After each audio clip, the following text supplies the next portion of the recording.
Ko'rib turganingizdek juda chiroyli va yoqimtoy qiz. Nigohlar va qoshlar joylashuvi ham ajoyib ideal holatda.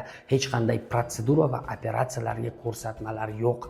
Lekin nega bu qizda bunday amaliyot amalga oshirilgan? Ko'rib turganingizdek qoshlar tepaga ko'tarilgan va qoshlarning holati ikki xil asimetriya bor va eng dahshatlisi ko'zlarning lateral burchaklari me'yordan ortiq yuqoriga tortilgan. Men ayta olmayman bu yerda endoskopik potyashka yoki высочный lifting deya.